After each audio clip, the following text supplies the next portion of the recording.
네, 안녕하십니까. 신지식인 정태입니다. 저는 국립한국복지대학교 특임교수를 역임했습니다.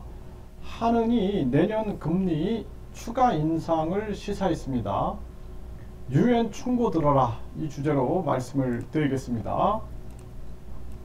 네, 한은이 내년에 추가 인상을 시사했다라는 거죠. 물가 안정이 최우선이다, 이렇게 얘기를 하고 있어요. 물가 안정이 최우선이다. 그러니까 항상 물가를 들고 나오는 거죠. 물가. 네, 물가 안정이 상승률이 목표 수준 2.0으로 수렴해 나갈 수 있도록 물가 안정에 중점을 둔 운용 기조를 지속하겠다, 이렇게 얘기를 하고 있습니다.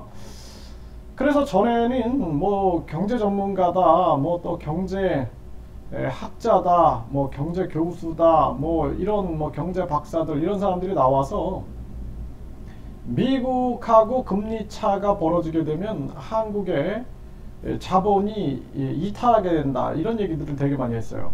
그 이탈하게 돼서 결국에는 한국의 환율이 폭등하게 되고 수입 물가가 올라가게 돼서 또 물가가 올라간다, 이런 식의 논리들을 폈는데, 오늘 12월 23일 오늘자로 환율을 보게 되면은 환율이 1282원이 나오고 있습니다. 1282원. 도리어 안정되고 있어요, 지금. 물론 이것이 일본의 금리의 변동, 일본이 이제 마이너스 금리를 유지하고 있다가 이제 플러스 마이너스 0.5 변동률을 적용하게 되면서 이게 이제 사실상 금리 인상 신호탄이 아니냐 해가지고 결국에는 그쪽에 좀 영향을 받았다라는 분석들이 있습니다. 그것도 있지만 이제 뭐 또 유로화의 변동, 이러한 부분들이 영향을 미칠 수가 있는 거예요. 또 이제 중국이 페트로달러를 깨버리고 이제 석유 가스를 이 중국의 위안화로 결제하겠다. 또 그러면서 러시아나 브라질이라든지 또는 또 그 중국, 그리고 남아프리카 공화국, 이런 나라들이 또 거기에다가 이제 인도까지 포함해 가지고 이런 나라들이 계속해서 브릭스 경제 체제를 만들고 있는 거죠. 네, 그러면서 지금 중앙은행들이 금을 매입하고 있어요. 금을. 그러니까 달러가 뿐만 아니라 달러의 지금 국채, 지금 미국의 국채 가격이 떨어지고 있는 거예요. 달러를 급격하게 금리 인상을 하니까 해외 많은 중앙은행들이 결국에는 미국의 국채를 팔아가지고 자기들의 통화를 매입해서 환율 방어에 나서게 되는 거죠. 이런 현상들이 다각적으로 일어나고 있는 것입니다. 그래서 이런 환율이라는 측면들은 단순하게 금리차로 분석을 하면 안 된다는 거예요. 그리고 더군다나 지금은 4차 산업혁명 변혁기, 그리고 더불어서 미국이 지금 강달러 고금리를 통해서 4차 산업혁명과 더불어서 기축통화를 독점하려고 하는 거죠. 이런 부분에 대해서 우리가 종합적으로 분석하고 들어가야 된다. 그래서 이제 이러한 부분들이 요즘에 썩 들어갔어요. 왜냐하면은 이 환율이 안정되고 있네, 이러면서 쏙 들어가 버린 거죠. 그런데 이제 이 한은에서 물가 안정이 최우선이다, 이렇게 또 얘기를 하고 있는 거예요. 그런데 지금 유엔 산하기구에서는 연준이 경솔한 도박이다, 금리 인상 중단을 촉구했죠.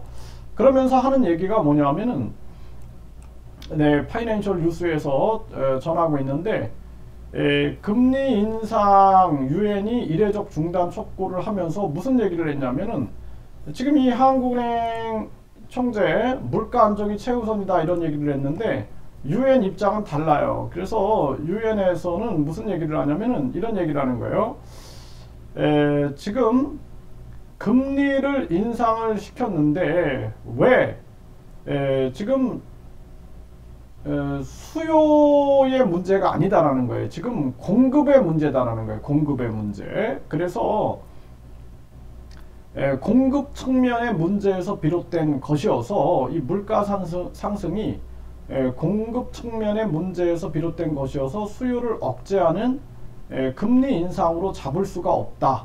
공급을 늘릴 수 있도록 하는데 정책 초점을 맞춰야 한다고 제안했다. 이게 정답입니다. 정답. 그래서 금리 인상 대응은 저소득 국가에 큰 충격을 주고 세계 경제를 침체로 몰아넣게 될 것이다 라고 경고했어요. 이대로 그대로 이루어지고 있는 겁니다. 지금 상황이. 네, 그래서 이러한 부분들이 아주 정확한 지적이다. 저는 그렇게 생각을 하고요. 그래서 여기서 뭐라 그러냐면 세계 경제를 침체로 몰아가게 될 거다라고 경고를 하게 되는 거죠.